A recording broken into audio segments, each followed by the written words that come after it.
Cara, a gente vendeu quase 100 mil na primeira. Todas as estratégias funcionam. É. Todas funcionam. Não é que uma não funciona ou outra melhor que a outra. Não é questão disso, é questão de focar numa estratégia. Então, o que eu aprendi é que não adianta ter um bom lançamento. Você tem que construir um bom negócio. O marketing digital precisa ser profissionalizado, cara. Se você é o produtor de conteúdo, cuidado para você não se tornar tipo um CEO da sua própria empresa. Porque eu não queria mais ser amador. Eu queria ser profissional desde o dia zero. Opa, aqui é o John e seja bem-vindo ao episódio 0 do Co-Creators Podcast. Nesse podcast eu vou trazer convidados que trabalham com produção de conteúdo, que trabalham com internet, que são experts, especialistas. Quero trazer escritores, todo mundo que trabalha com conteúdo, com criação de conteúdo, para a gente entender como que funciona a mente de um criador de conteúdo e como que ele faz para conseguir monetizar isso na internet. E hoje aqui eu estou com um convidado super especial. Ele é professor de teologia, professor de Bíblia da PUC São Paulo. Ele é mestrado e agora doutor em Bíblia também. Raridade você encontrar um doutor em Bíblia conversando na internet com a gente. E além disso, ele é idealizador do Instituto Propagador da Palavra. Tenho o prazer de chamar ele de meu amigo e meu sócio, João Cláudio Rufino. É isso aí, meu irmão. Tamo junto, cara. Pô, prazerzão tá aqui prestigiando esse início, né, cara? Muito legal. O episódio 0, hein? Episódio 0. Rapaz, eu ia falar episódio 1, mas o 0 fica mais bonito. Fica mais legal. Já estamos começando junto, John. no bait aí. E parabéns. só para quem não conhece o João já trabalha com... Há quanto tempo você já trabalha ensinando Bíblia aí pra galera? Cara, ensinando Bíblia só na faculdade de teologia há quase 10 anos. Vai fazer 10 anos daqui a pouco tempo, assim, alguns meses aí.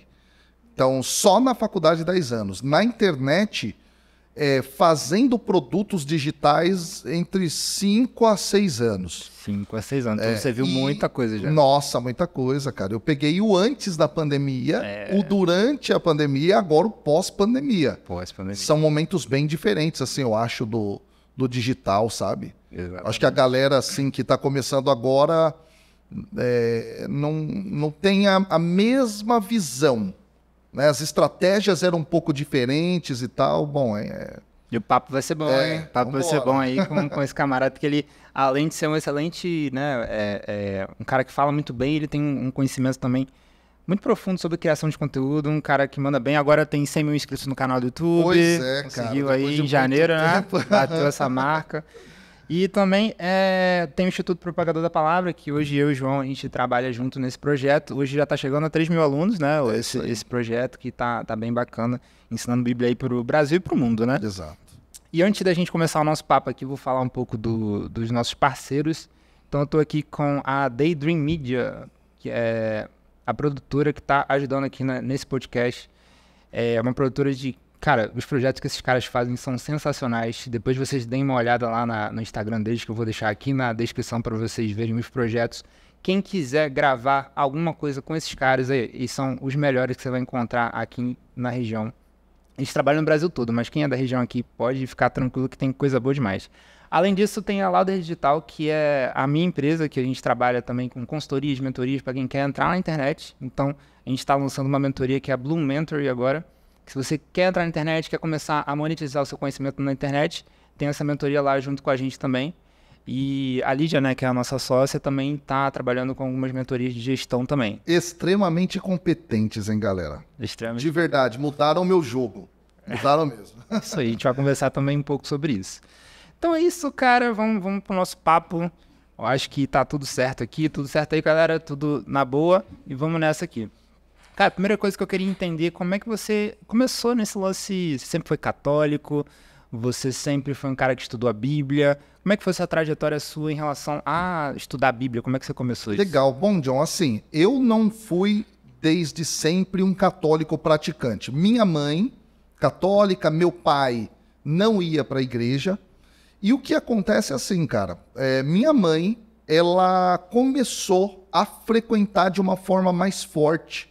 Depois que ela teve assim, um momento de tristeza, ela fala na vida e tal, queria buscar um sentido e ela retomou nesse aspecto da fé e ela começou a ir na antiga igreja do Padre Marcelo Rossi. Olha isso, lá um tempão atrás.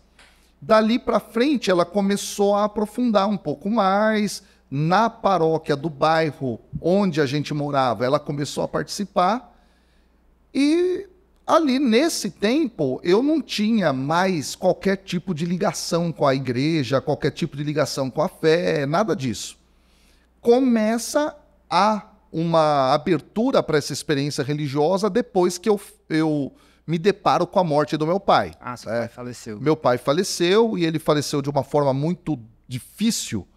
Foi nos meus braços, numa madrugada. Eu não estava tendo um relacionamento tão legal com ele. Foi muito impactante aquilo para mim. E a partir daquele momento eu comecei a despertar. Falei, cara, eu tenho que mudar e dar uma direção para minha vida. Porque eu era punk. Você era punk. Eu era punk, cara. Então, pô, nem dá pra imaginar você exatamente, punk, hein, eu ainda quero ver uma foto sua punk. Rapaz do céu, eu não tenho mais nada. Porque depois que eu fiz a minha experiência de fé, né? Você queimou as coisas todas. Eu acabei rasgando tudo, mesmo, jogando um monte de coisa fora, cara. Pô, eu me amarrava você tocando guitarra. Cara, eu tenho pouco. Nossa, muito. Você tinha uma banda, não era? Tinha uma banda. Como era o nome da banda? A primeira banda que eu tive era Trombose Maldita. Trombose Maldita.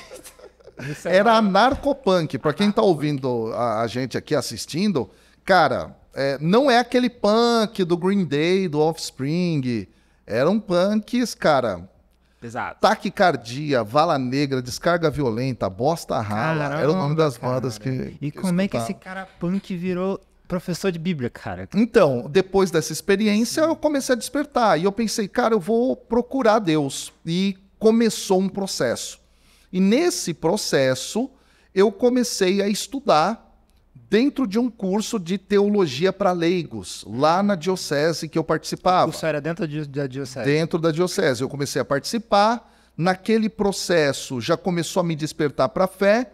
Eu termino o ensino médio, vou para a faculdade de Direito, fico aqueles primeiros dias, não percebo que não era aquilo e Deus tinha tocado no meu coração para eu fazer outra coisa, que era filosofia, entrei para filosofia. E aí, com mais afinco, eu comecei a estudar mesmo. Aí eu comecei já da época da filosofia a estudar grego, a estudar hebraico, por mim mesmo, pegando métodos e gramáticas. Você sentiu alguma espécie assim de uma vocação de estudar, assim, que você teve? Sim, porque na verdade, John, eu acho que isso que eu vou falar se conecta à realidade de muitas pessoas. Você, quando entra numa caminhada de fé, acaba escutando discursos muito diferentes dos líderes religiosos. Então, eu estou falando dessa forma mais ampla, porque a galera que está vendo a gente aqui tem essa experiência mais ampliada de fé, além do catolicismo e tal. Cara, o que acontece? Eu ouvia um líder falando uma coisa, outro líder religioso falando outra coisa, um terceiro falando uma outra coisa diferente, e aquilo começou a me instigar. E como desde o universo do punk eu gostava muito de pesquisar e aprofundar, eu acho que eu trouxe isso para essa realidade. Então eu comecei a querer fazer o meu percurso de investigação, meu percurso de aprofundamento. Daí eu fiz os 4 anos da filosofia, depois 4 anos de teologia, depois mais 3 anos e meio do mestrado, e passou um tempo, 5 anos do doutorado, e não parei. Desde os meus 18 anos, é engraçado isso, né? Desde os meus 18 anos eu estou dentro da PUC São Paulo, como estudante. E agora eu tenho 40, vou fazer 41, cara. Entendeu? Com carinha de 20. Então, pois é, carinha de 20, pois é. E, cara, assim, foi esse o caminho, entendeu? Essa coisa da gente não encontrar uma direção que a gente confie totalmente e tal, sobretudo no que tange ao aspecto da fé, é muito complicado, né? Porque a fé, ela está no horizonte mais profundo do ser humano. E guia a vida humana de uma forma, cara, brutal, né? Basta ver, e aí eu quero dizer uma coisa que eu acho que é muito importante ser dito, como um estudante de religião, né? Que a religião ela não é nem boa nem má. Alguém participar de uma religião não a faz dela melhor ou pior, percebe? A religião é como uma faca que ela pode ser usada para o bem ou para o mal. Nesse sentido, você imagina uma pessoa que está dentro do universo religioso, mas ela não tem aquela consciência profunda do que é o caminho certo, o melhor caminho para seguir. As coisas mais absurdas podem acontecer. A gente vê fundamentalismos, guerras, terrorismo, tudo isso em nome das divindades, em nome das religiões. Então é muito complexo o processo. E eu me sentia perdido.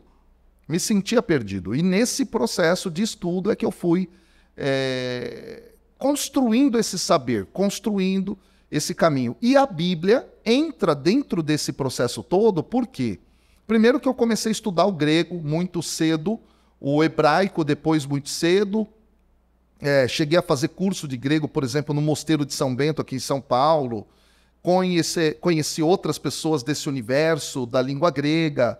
Foi a primeira que eu tive mais contato, tal. Depois veio o hebraico e tal.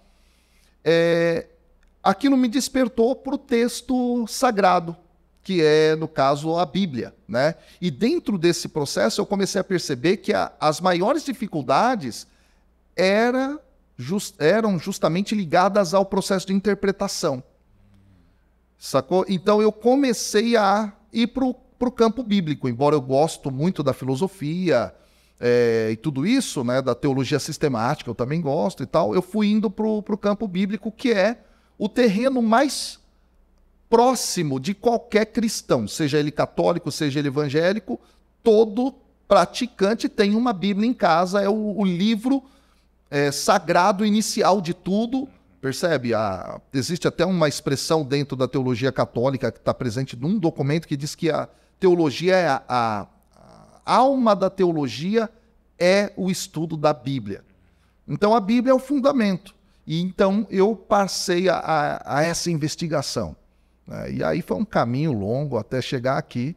E hoje dar aula na faculdade de teologia, onde eu estudei, na universidade onde eu estudei. Então foi um longo caminho, cara. Um longo caminho aí, agora doutor, né? Defendeu exatamente. A tese lá agora. Exatamente. Tive o prazer de estar lá rapidinho. Isso aí. Agradeço, cara. Tamo junto. Tirei umas fotinhas lá, pra poder registrar o momento. Ficou bem legal.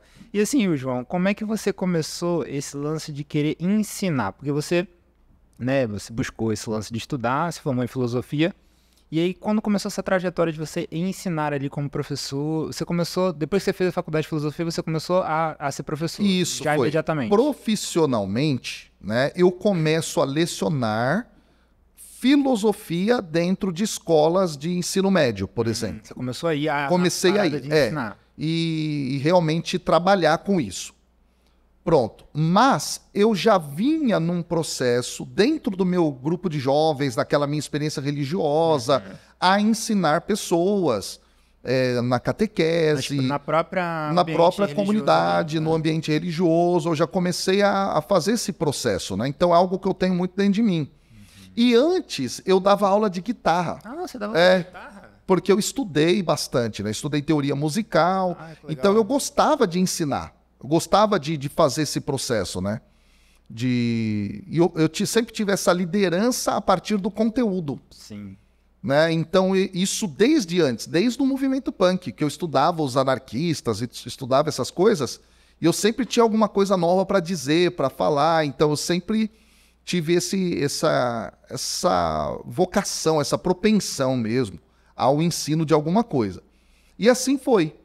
E aí, então, profissionalmente, começo mesmo como professor de filosofia no ensino médio, no Colégio Estadual Roberto Pacheco, lá no Taboão da Serra. Taboão da Serra? Lá perto do zoológico do Taboão e tudo mais. E, cara, a experiência do início foi muito interessante, porque eu ainda andava com as roupas de skate, eu ainda andava com as roupas parecidas com as roupas de quem gostava de hardcore e tudo mais. E eu tinha uma filosofia. E dando aula de filosofia para uma molecada que gostava muito de hip hop, de rap na época, e eu também gostava, porque eu venho, né, o meu background é todo da periferia de São Paulo, Capão Redondo, Campo Limpo. Veio dessa região. Eu vim dessa região, então eu curtia também o som e as letras do rap. Eu dava aula de filosofia usando as letras do Racionais, do Facção eu queria assistir uma Central. aula dessa, isso aí é bem legal. Cara, doideira, né? E depois, eu já até pensei em fazer pesquisa de teologia dentro das obras do Racionais MCs. Olha, cara, que legal. Porque tem, né? Eles trabalham muito a questão religiosa dentro disso e tem pesquisa teológica dentro dessa temática. Nossa, que legal. É bem interessante. Eu não sabia. E aí É outra, né? Outra coisa. É tão abrangente, né? É muito. É muita coisa. Meu pai chegou a fazer teologia por um período. Eu lembro de pegar a Septuaginta, eu li assim, olha que legal, cara. Que legal. Só que eu não entendia muita coisa, mas eu me interessava. Legal. Eu achava muito, muito divertido essas Só coisas. para quem não sabe, Septuaginta é a Bíblia do Antigo Testamento na língua grega, certo? É a tradução do hebraico para o grego e alguns livros que, muito possivelmente, foram escritos diretamente no grego e tal, e isso é bem interessante essa discussão. Bem interessante. Que é uma palavra que a galera meio que não tá ligada. Então... É verdade, é verdade. E aí você veio, começou a dar aula ali no ensino médio e tal, depois desse período que você foi professor de ensino médio, você já tinha um sonho de dar aula em faculdade? Como é que começou a projetar isso? É muito louco isso, porque eu tinha vontade, mas para mim era um horizonte muito distante. Você achava muito distante? Por conta... Primeiro assim, né? Dentro da faculdade de teologia, no universo católico, a maior parte são padres. Então já existe esse processo mais clerical dentro desse universo. Muito dificilmente, então, um leigo chega a entrar. 2. Leigo é quem... Leigo quem não é padre. Tá? Quem não é padre, quem não é diácono, quem não é bispo. Certo? Então, é muito difícil. E quando eu tinha terminado o meu mestrado, eu não estava nem casado ainda. Eu estava noivo com a Patrícia, que você conhece, a Paty, minha esposa, e tudo mais. Então, assim, imagina, era uma coisa muito distante. Sim. Tanto é que, antes de entrar para valer, para dar aula na faculdade, eu ia fazer a minha 3ª faculdade.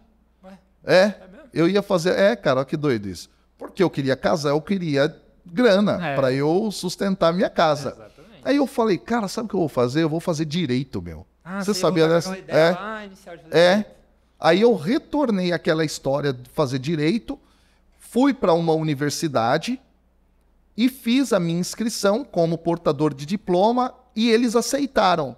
Na semana que eu ia, John, fazer começar mesmo, fazer a matrícula, eu recebi o telefonema para entrar na faculdade de teologia como professor emergencial. Então foi uma emergência? Foi uma emergência, cara. Caramba. Porque saiu um professor, que tinha sido meu professor, inclusive, né? E aí, cara, surgiu a oportunidade. Eu entrei 6 meses, renovaram por mais 6 meses e abriram um concurso. Porque quem também não tem muito contato com esse universo, as PUCs, elas geralmente trabalham, né, com um grau de excelência muito alto e... Para que os professores entrem, é necessário que eles prestem um concurso, como um concurso público. Então, eles publicam edital, as pessoas se inscrevem, competem, e aí quem passar, passou e tudo mais. E foi esse o processo que eu fiz depois de um ano como emergencial. Fez o concurso, fiz o concurso e passei. E entrei no processo da carreira. Aí você meio que, tipo, efetivado. Efetivado. Na universidade. Exatamente. E aí, como é que foi? O que você sentiu na hora lá que você... Cara, foi muito legal, né? E aquele encanto inicial é maravilhoso. É maravilhoso, porque... era uma coisa muito distante para mim. Sim. Entendeu? Muito distante. Era muito difícil fazer um mestrado. Eu sou a primeira geração da minha família a ter pessoas em faculdade, graduação. Sou o primeiro mestre da minha família e o primeiro doutor da minha família. Nossa, que legal. Então, assim, meus pais vieram de Minas Gerais, da roça, para trabalhar em São Paulo e tudo mais, sem estudo algum, entendeu? E veio dessa história. Cara, e o legal é que a sua mãe tava lá na defesa da tese. Então, né? Pois é, ela cara. Nossa, muito emocionante. Muito, muito bonito isso. E aí, como é que veio, cara? Você foi, Além disso, você também tem um ministério de pregação, né? Você pregou o Brasil todo nessa... Isso. Foi em que época ali? Ixi, isso já foi lá no começo. No começo você já tinha essa 18 anos eu já estava rodando vários lugares de São Paulo, do Brasil. Por quê? O meu testemunho ficou muito conhecido. Do punk e tudo mais, do meu pai. Aí o que aconteceu, John? Um pessoal de uma TV católica ficou sabendo que tinha esse cara dando um testemunho sobre isso. E aí eu devia ter ali 19 anos. Bem novinho. 18, 19 anos, cara. Nem me recordo. Foi o programa do Dunga. Um abraço pro Dunga aí, se estiver assistindo. Foi no programa dele, PHN, que eu dei o testemunho, contando a minha história. E nisso, gente do Brasil inteiro assistiu e começaram a ir atrás e me chamar. E eu comecei a ir para todo canto, pregando e fazendo o processo de evangelização, e com o tempo eu fui crescendo, amadurecendo mais, e crescendo e amadurecendo mais, pronto. E nesse processo, tempos depois, entra o universo digital. É aí que começa a entrar, porque eu ia para os lugares e eu já tinha uma carga de conteúdo interessante, e as pessoas falavam assim, puxa, por que você não faz uma coisa na internet? As pessoas começaram a pedir pra você. As pessoas começaram a pedir. Porque eu sou um cara muito offline, cara. Você sabe disso. Eu sou muito offline, cara. Assim, sou muito fora desse lance de ficar fazendo story de tudo. Você ficar estudando. Meu negócio é ficar ali com a cara no livro. E aí essa parada toda. Aí, pô, as pessoas começaram a demandar. Nisso, o que aconteceu? Eu gravei um DVD. Um DVD de curso bíblico. Você gravou um DVD de curso bíblico? Na raça, sozinho em casa. Sozinho? Nossa. Entendeu? Editei, fiz todo o negócio. O cara até editou também. Rapaz do céu, você vê, né? E aí, cara, comecei a vender aquele DVD, depois eu coloquei numa plataforma de cursos e comecei a vender por ali. Bem baratinho e tal. Na época, o digital ainda não estava muito forte. Eu tô falando aí, velho, de... Antes de eu casar, cara. Eu tô falando aí de 10 anos para trás. 2000, tinha uma plataforma, ela existe até hoje também, que você põe cursos lá dentro e tal, e aí eu pus lá e começou a vender. Como é que foi o momento assim que começou a vender a parada digital? Como é que você viu isso? Caramba. Eu falei, puxa, é um caminho interessante, porque eu queria me dedicar mais ao ensino. E, ao mesmo tempo, a gente tem uma vida para poder garantir. Eu nunca fui um missionário. Eu nunca vivi da missão. Tá? Eu sempre trabalhei. E aí, o que acontece? Nesse processo, eu comecei a ver um caminho de trabalho, um caminho profissional. E eu comecei a entender isso.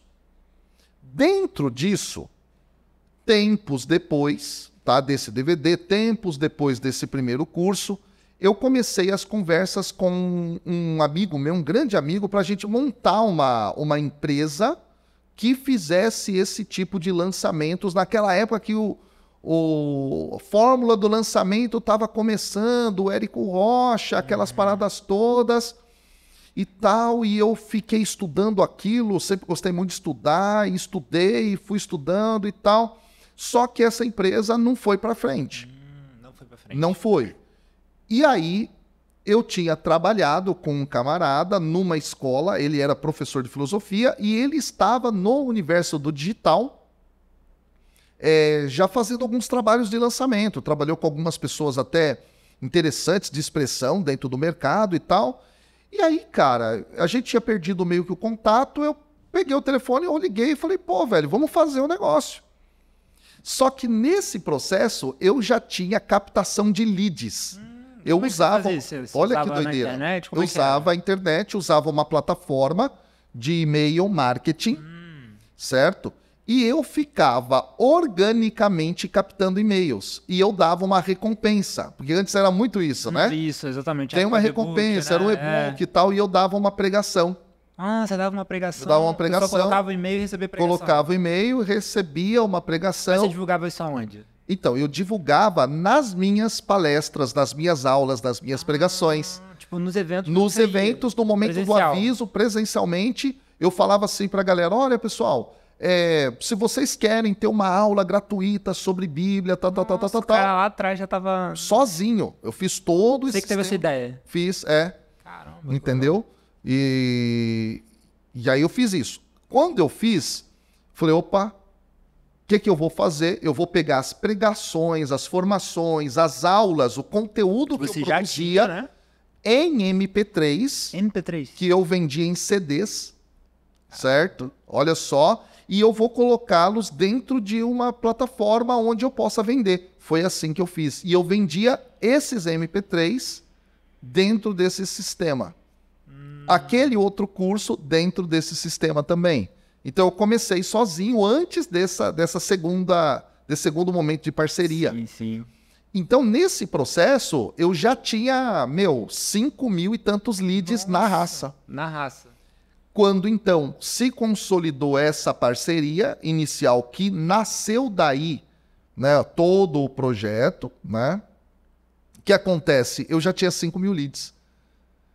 E aí, esse camarada que começou comigo, ele tinha o know-how de fazer o processo do lançamento. A gente fez um lançamento meteórico, eu lembro até hoje, certo?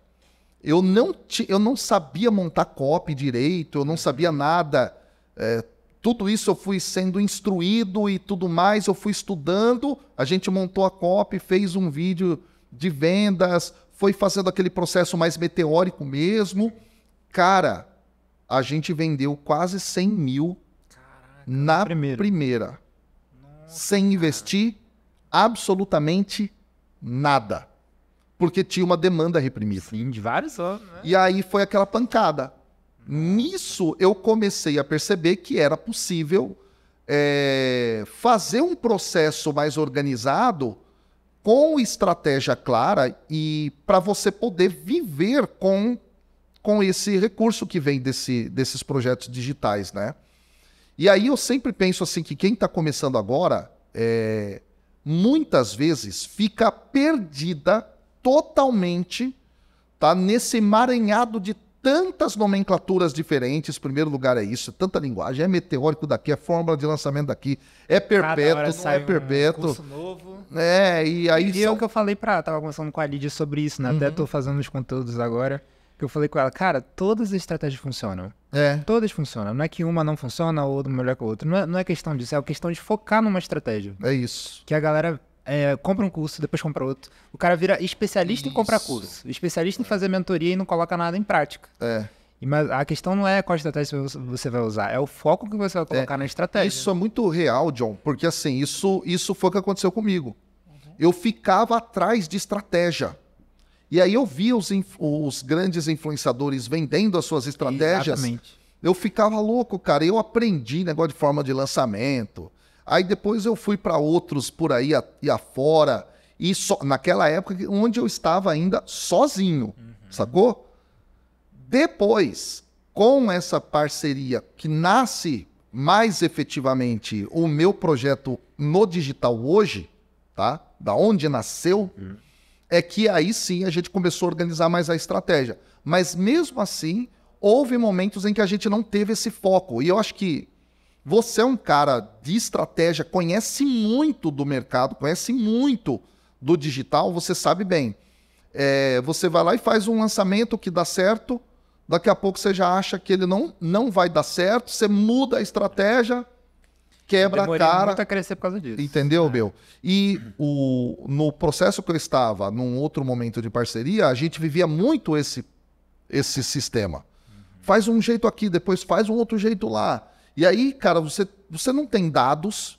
Exato. Sacou? Você não tem clareza do que realmente dá certo, quais são as variáveis do processo e tal. Então, às vezes que a gente conseguiu fazer de forma mais repetida a estratégia, as coisas foram melhores. Quando não foi, tá? E aí essa parceria ficou para trás, né? Sou muito grato a tudo aquilo que eu vivenciei nesse primeiro momento em que, me estruturou mais, né? E me abriu muito para esse universo digital. Depois a gente teve esse contato e a gente começou a trabalhar junto. E hoje eu percebo isso. A gente tem um processo de passo a passo, claro, que a gente repete até a gente escalar, chegar num momento de pico, estabilização, e depois que a coisa começa a declinar daquela estratégia que a gente altera o processo. Exatamente. Eu acho que muita gente, cara, no digital se perde por causa desse lance mesmo. Não ter esse foco e não insistir. Sacou? Às vezes faz um lançamento lá que dá X, o cara fica, pô, cara, mas eu já vi o outro que faz 100X. Uhum. E tem muita variável, por exemplo, você fez 100 mil organicamente, lá na primeira.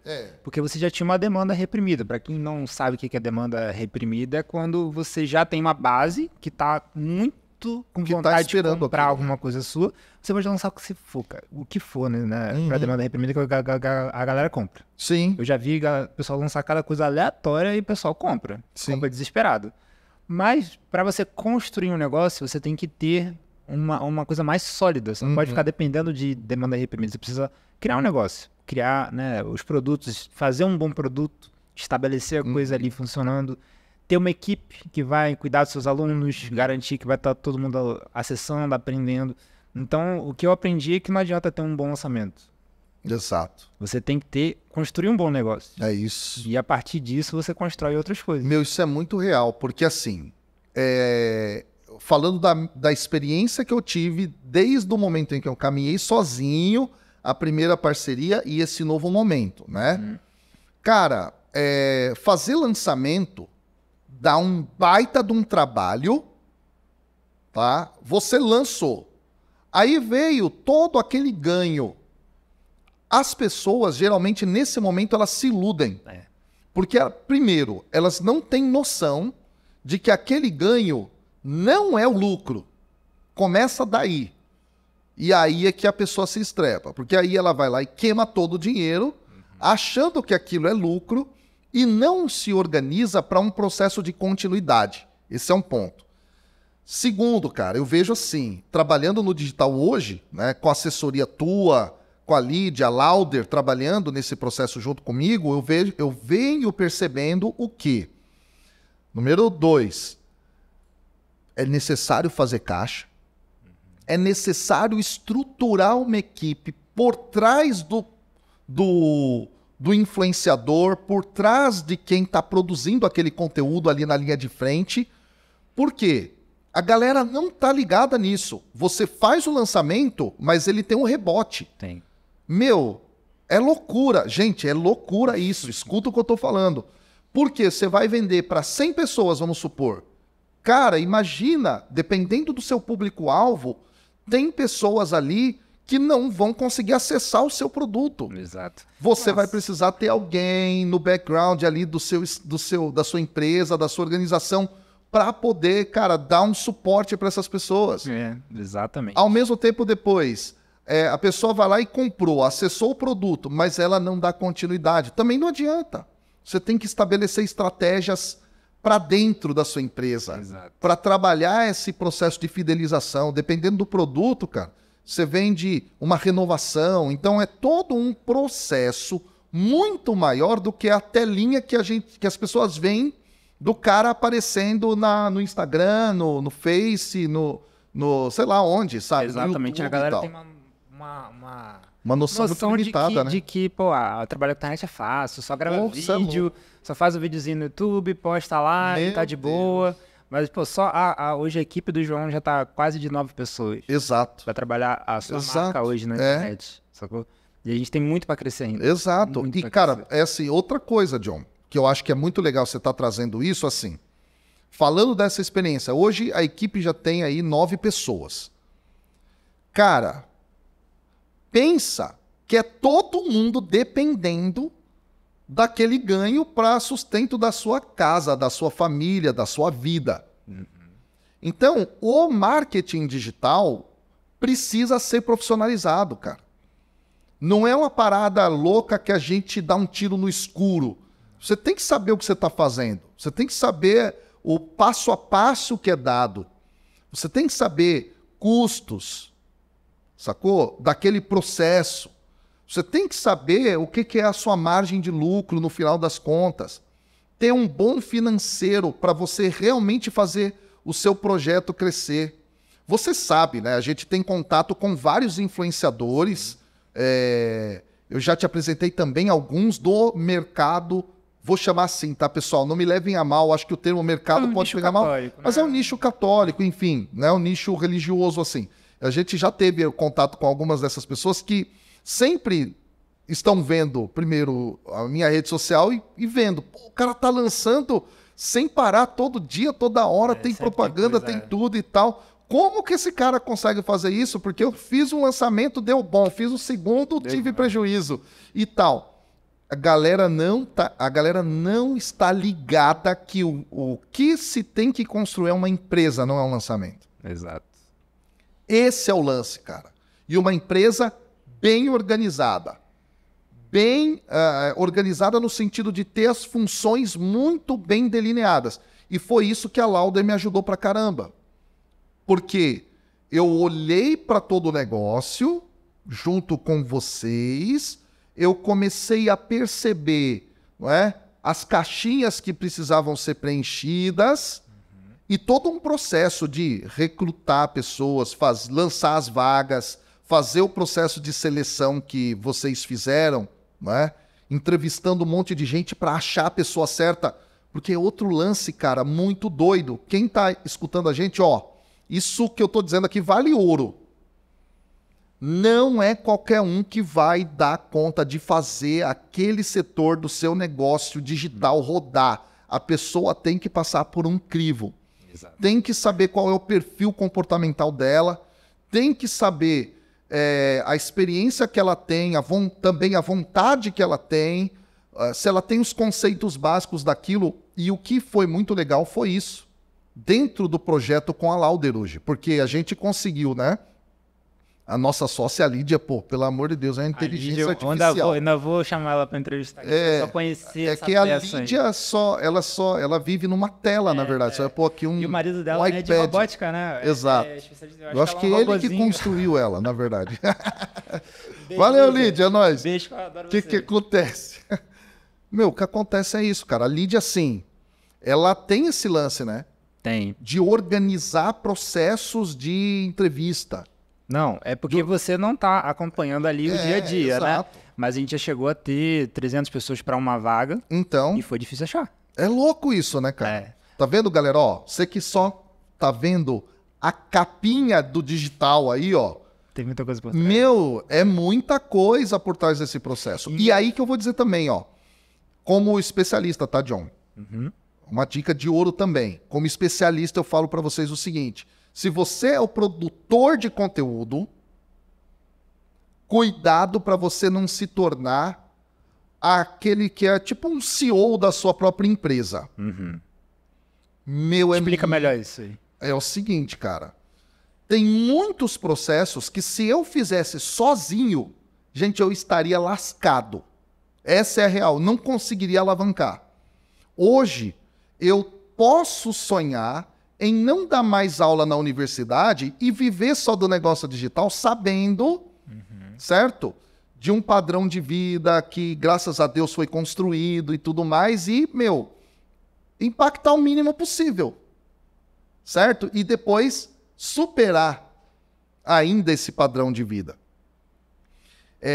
Só que isso só foi possível depois que eu tive esse processo claro de uma parceria onde a parte operacional fica nas mãos de pessoas capacitadas para isso, você, a Lídia e toda a equipe, e eu foco na produção do conteúdo e acabou. Isso aí, você é o criador.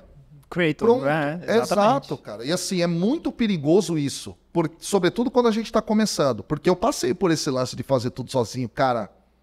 Insano, não dá pra crescer. Quando eu comecei no digital, eu comecei sozinho também lá com música, né? Isso, a história... E eu fazia tudo sozinho. Então. Até eu ficar doente. Literalmente eu adoeci de tanto trabalhar, de estresse e dar conta de tudo.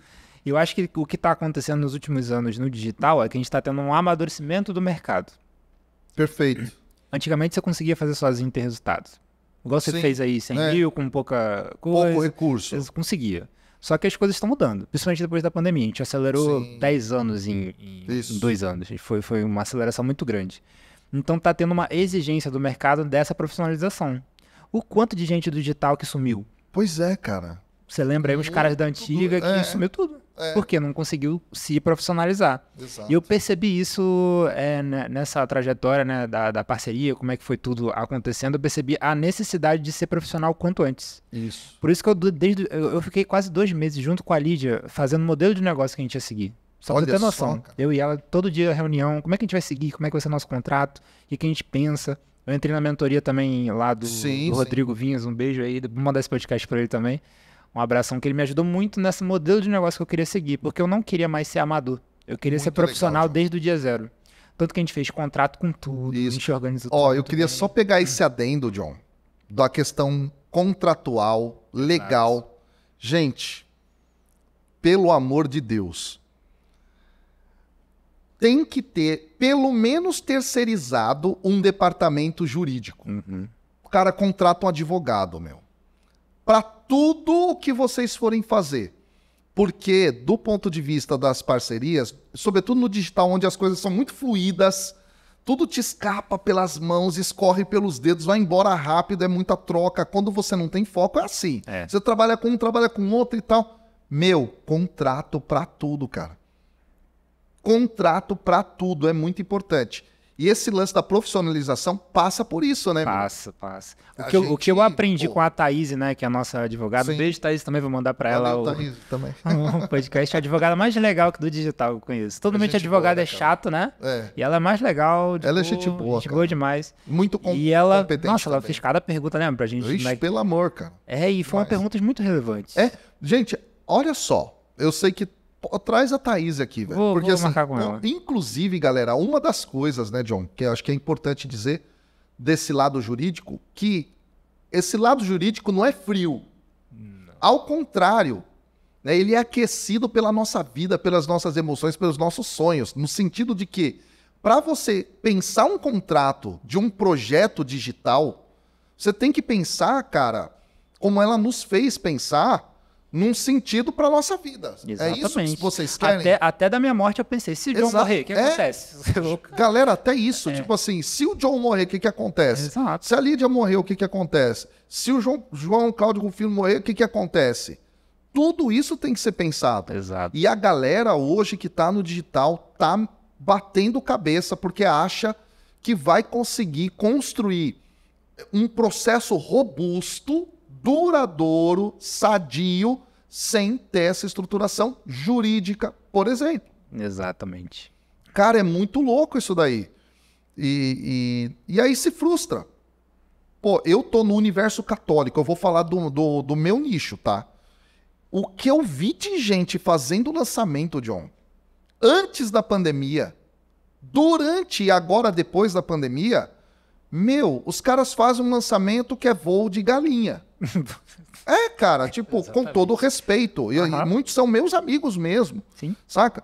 Produtos não alinhados, estratégia de copy pífia. Não adianta, galera, tem que aprender a vender. Tem que aprender a falar uma copy, um texto de venda. Tem que saber argumentar.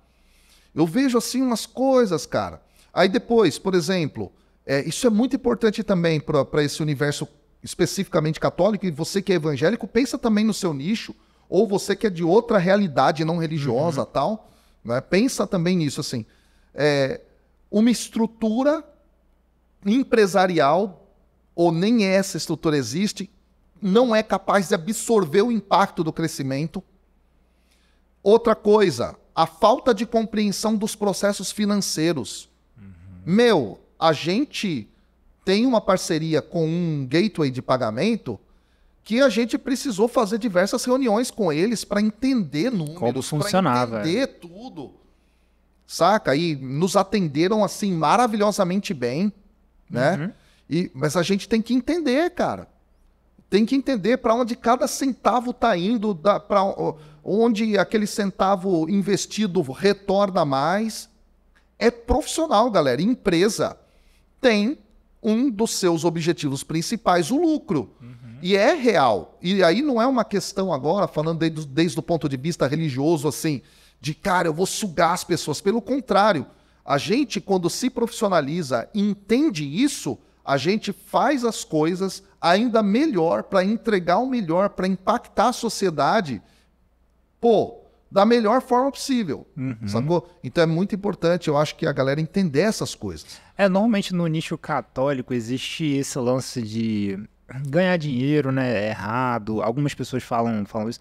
No nicho evangélico cristão, de maneira geral, tem esse lance com dinheiro, né? Isso te impactou de alguma forma a ser um empreendedor? Esse lance de ficar com medo de ganhar dinheiro, Sim. Como é que você superou isso? No começo, sim. Como é que foi essa superação disso? Entender que isso é bom, que é legal? Isso, olha só que interessante. Eu aprendi primeiramente muito com a minha mãe. Minha mãe tem um valor econômico muito bom e muito claro, porque ela foi vendedora, certo? Então eu lembro, cara, que no começo da minha vida, que eu saía em missão e tudo mais, eu não recebia, tá? Absolutamente nenhuma ajuda, nem de transporte muitas vezes. E a minha mãe ficava falando, João Cláudio... Sair de missão é quando você vai... Quando eu vou para uma outra cidade, outra igreja, e a gente tem que se deslocar. Sim, tem custo, né? Tem os custos, né? Óbvio e tal. E aí minha mãe sempre falava, João Cláudio, cuidado com esse negócio. As pessoas têm que dar um mínimo para você, pelo menos, fazer o seu deslocamento. Até que um dia eu fui para uma missão no interior de São Paulo, certo?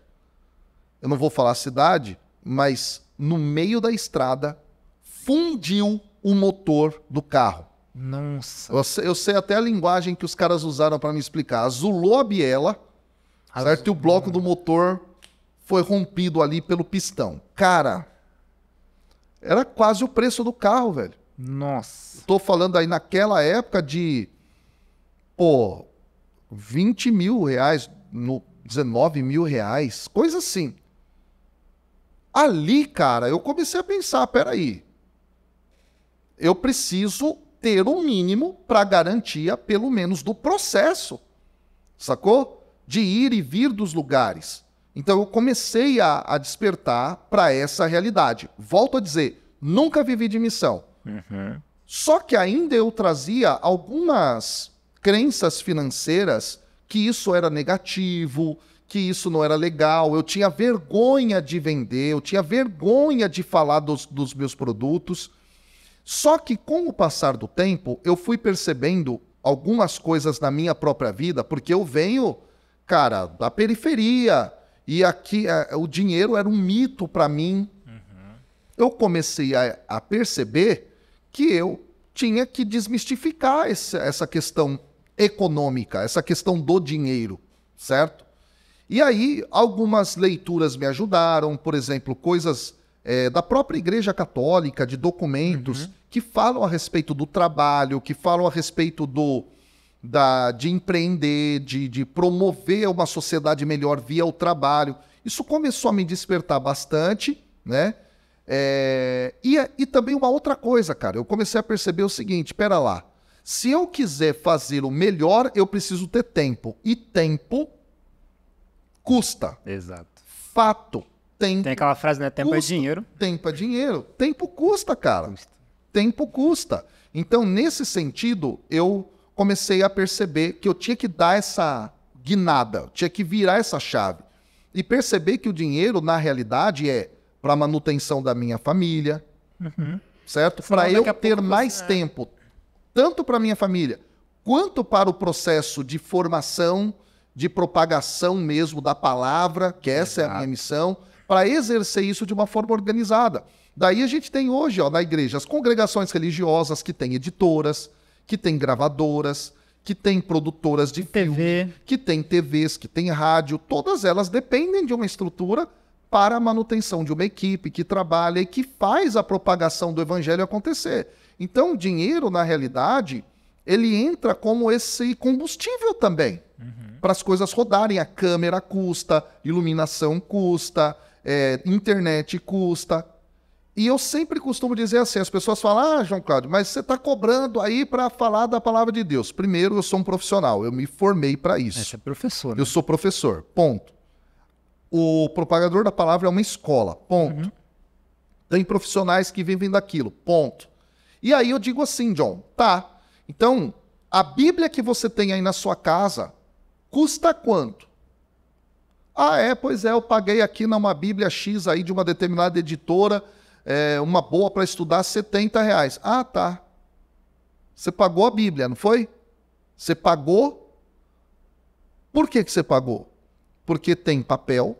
Papel não nasce, não brota da terra, né? Nesse tem uma produção, uma tem uma fábrica. produção, tem tudo isso. Teve trabalhadores que colocaram a mão ali. Teve o cara que trabalhou transportando aquilo ali. Teve o cara que investiu naquele estoque para vender para você na livraria dele. Cara, é o natural, é normal isso.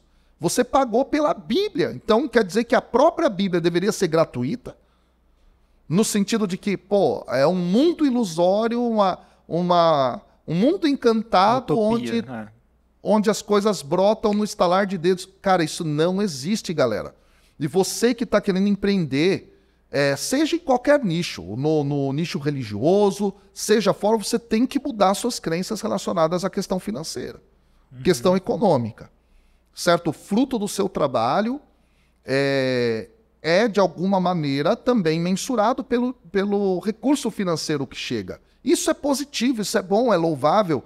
E com esse dinheiro, você, além de ajudar a sua própria família, você cresce como pessoa e faz a sociedade crescer, porque você investe mais. Hoje, cara, a gente está empregando, John, 9 pessoas, cara. E são 9 pessoas diretas, né? Fora os indiretos. Exato, né? fora os indiretos que a gente terceiriza Frila, aqui, alguma faz coisa isso, ali, faz aquilo. Olha só como a gente está movimentando isso, é maravilhoso, cara. Então, o dinheiro é só um recurso dentre os vários, mas um recurso importante dentre os vários para você fazer a sua missão de vida acontecer. Exatamente. Uma coisa que eu costumo dizer também é que o dinheiro, ele não muda ninguém. A pessoa, ele só amplifica quem você é. Exato. Se você é uma pessoa ruim, quanto mais dinheiro te der, você vai ficar pior. Vai ficar pior. Agora, se você é uma pessoa boa, que quer fazer o bem, quer transformar a vida das pessoas, você consegue amplificar isso com certeza. Com um recurso, né? Com Exato. dinheiro. E aí, João, a gente está aqui no episódio 0, então a gente está ainda estruturando como é que vai ser. E eu separei algumas perguntas que eu quero fazer para todos os convidados. Teve algumas coisas que você acabou já respondendo, então vou até pular. Mas assim, sabendo tudo que você sabe hoje, as suas experiências e tudo mais, o que você faria de diferente lá no começo, quando você começou? Sabendo o que você sabe Cara, hoje. que pergunta boa, velho. Eu acho que, em primeiríssimo lugar, conhecer a terminologia, conhecer as estratégias do marketing digital e conhecer a estrutura empresarial. E pensar, desde o começo, numa estrutura de empresa. Mesmo que ela comece com 1 a 2 pessoas ali que te auxiliem, e você vai construindo a partir de uma base sólida. Porque, cara, eu olho para trás assim, eu sempre entendo, na minha ressignificação, sacou? Que não foi perda de tempo. Mas se eu quiser usar uma linguagem assim, para a galera entender agora, de bate-pronto, eu poderia ter aproveitado melhor o tempo que eu investi, energia, força, noites em claro, tempos que eu deixei de ficar com a minha família para fazer isso, eu poderia ter canalizado melhor se eu estruturasse desde o começo, de forma bem organizada, sacou? Essa estrutura empresarial. Ponto. Eu acho que eu faria isso lá no começo, sacou? E pensasse já desde o começo, porque não foi assim, em um caixa para manutenção nos dias maus. Sacou? A Bíblia tem um provérbio muito bonito que está no capítulo 6. Eu amo o livro de Provérbios, eu leciono o livro de Provérbios há anos dentro da disciplina Sapienciais da faculdade, e tem lá a formiga.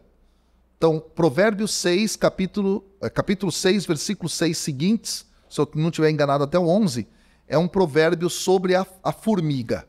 E a formiga, ela é um modelo. E o modelo da formiga ela trabalha no verão, acumula o grão para os dias frios de inverno. Sacou?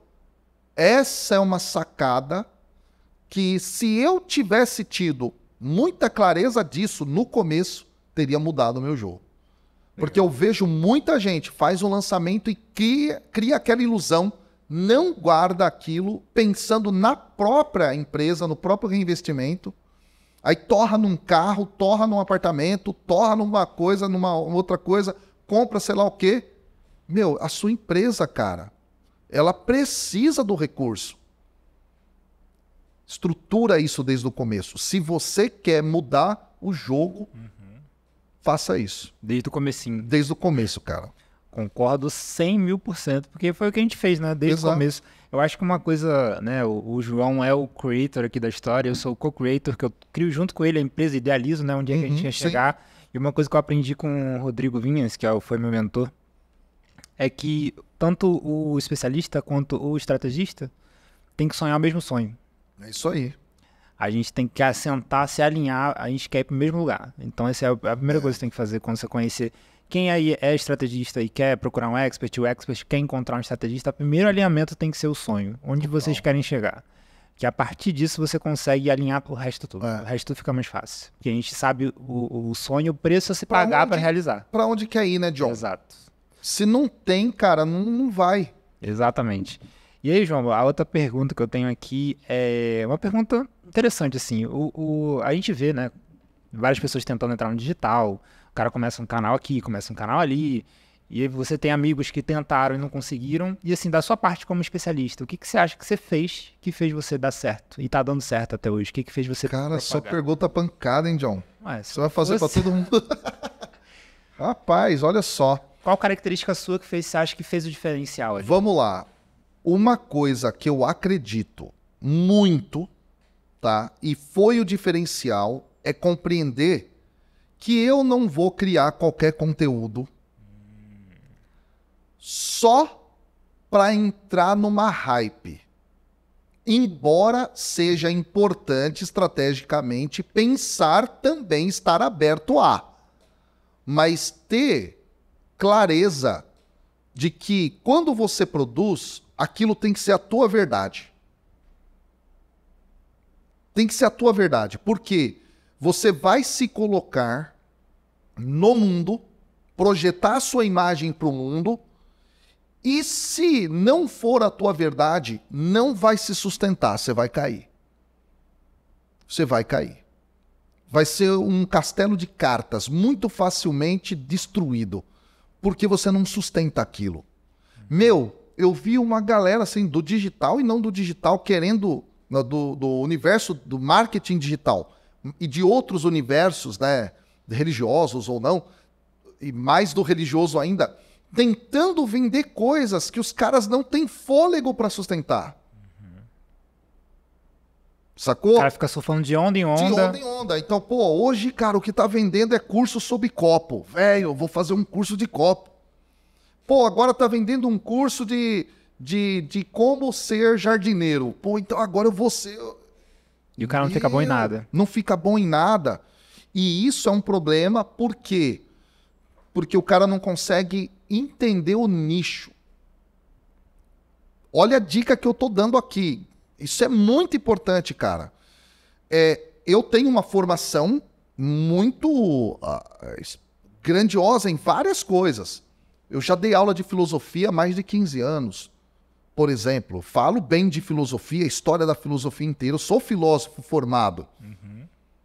Só que a minha área, por exemplo, dentro da teologia, eu poderia falar de várias coisas de teologia. Eu poderia falar de história da igreja, eu poderia falar de patrística, eu poderia falar de teologia sistemática. Eu já dei aula, inclusive, de teologia da Trindade, pneumatologia dentro da faculdade de teologia, por exemplo. Mas a minha área é Bíblia. E eu sei que eu posso sustentar esse conteúdo real e concretamente, cara, por dias, meses, anos. Essa é a minha vida, é a minha verdade. Então, eu não vou ficar surfando na onda, velho, muitas vezes, e agora não é só questão estratégica do hype, mas é mudar o conteúdo meu só porque tá na moda falar, por exemplo, sei lá, desde o universo religioso católico, do Santo Tomás de Aquino. Então agora eu vou fazer... Não, cara, eu vou fazer o que é a minha verdade. E o que eu vejo muitos hoje dentro do universo do marketing digital fazendo é isso. Os caras ficam pulando de galho em galho, não é verdadeiro e não vai sustentar, vai cair. Isso mudou meu jogo. Então hoje, dentro do nicho católico, falou em Bíblia. Pensa no João. Pensa em João Cláudio Rufino. Isso, para mim, é uma alegria muito grande, porque realmente foi uma decisão que eu tomei lá atrás. Sacou? Concordo 100%. E assim, tem uma pergunta aqui meio forte. Eita. Meio forte. A gente já tá acabando, tá encerrando aqui o podcast, mas a gente tá... Quero trazer essa essência. O que você falou da verdade é muito importante. Eu já tive outros experts, né, querendo trabalhar com a gente. E uma coisa que eu tenho como critério é esse lance da verdade. Se o cara não for verdadeiro com o conteúdo dele, eu não quero trabalhar com ele. O cara não tem tração, John. Só tá de olho na grana, só tá de olho na oportunidade. Mas eu sei que daqui 1 ano e meio não sustenta. Não sustenta. Porque então, é árduo. Galera, é árduo. É difícil. Meu, é difícil. E se não for verdadeiro, não funciona. Pô, cara, se você não tiver paixão por aquilo de verdade, algo que você respira, não vai, cara. E aí, as últimas perguntas aqui é... Você tem hoje 40 anos. 40 anos de muita trajetória, muita coisa aprendizado. E você tem dentro de você muito conhecimento, muitas coisas.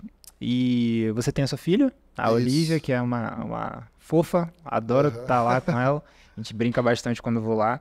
E assim, se você fosse morrer daqui a um tempo não, amanhã. E você só tivesse hoje para falar com a Olivia... assim, o último ensinamento ali, o suco de tudo que você viveu, a mensagem que você deixa para Olivia, qual seria? Rapaz, uma das coisas que eu falaria para ela, certamente é ame a Deus sobre todas as coisas. Amém. Ponto. Se eu pudesse agregar a isso como um desdobramento, eu falaria assim, tenha Deus te guiando para você encontrar a sua vocação, para que a partir da sua vocação você contribua com o mundo da melhor forma possível. E eu vejo que um dos caminhos melhores para você viver a sua vocação é empreendendo. É deixando no mundo a sua marca, sacou? É deixando no mundo e nas pessoas aquilo que mais de essencial você tem, a sua vocação.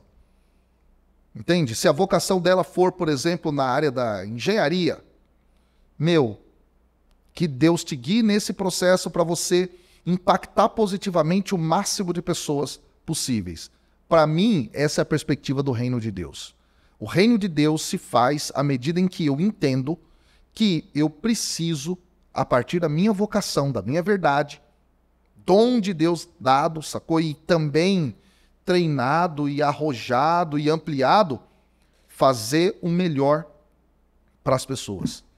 E a gente consegue hoje, nesse sistema que a gente vive, fazer isso empreendendo.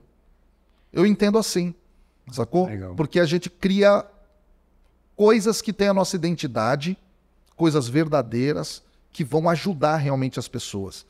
Quem é cozinheiro, que faça isso na cozinha.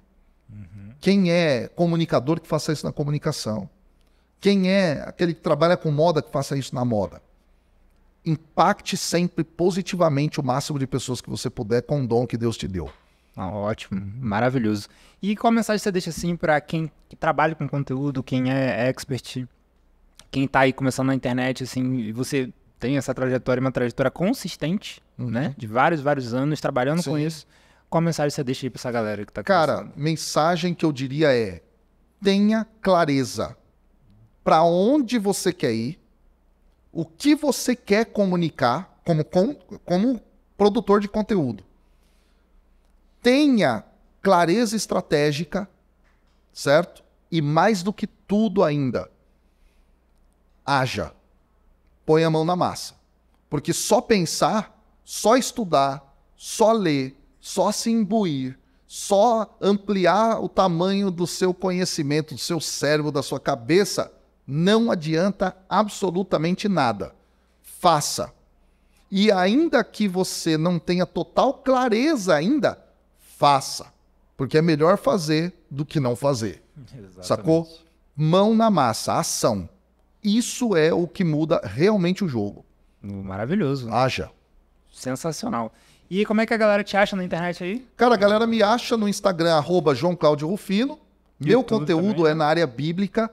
O meu conteúdo é voltado para o universo católico, mas eu dou aula também para outras tradições cristãs, e isso é da minha profissão, tá? Porque eu ensino ciência mesmo na área bíblica e tal.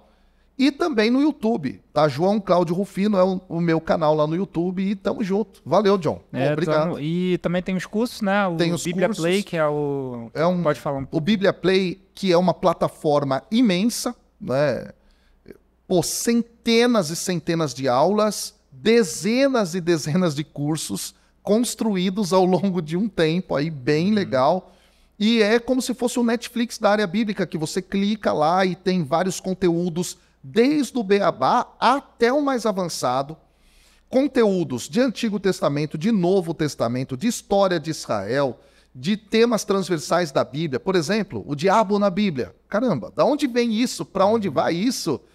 Quais são as raízes, as palavras e tal. Por exemplo, né, a salvação dentro da Bíblia. Como a salvação era vista no tempo do Antigo Testamento, como ela passou a ser vista no Novo Testamento. É uma infinidade, uma riqueza muito profunda para todos aqueles. Seja iniciante, seja intermediário, seja avançado. Tem gente com teologia que faz... Exato, tem gente que está fazendo pós-graduação em teologia, mestrado e doutorado, que é nosso aluno. Exatamente, então abrange todo mundo. Abrange. Tem curso de pregação também, tem, né? Tem curso de pregação, que é outra coisa também fantástica, né?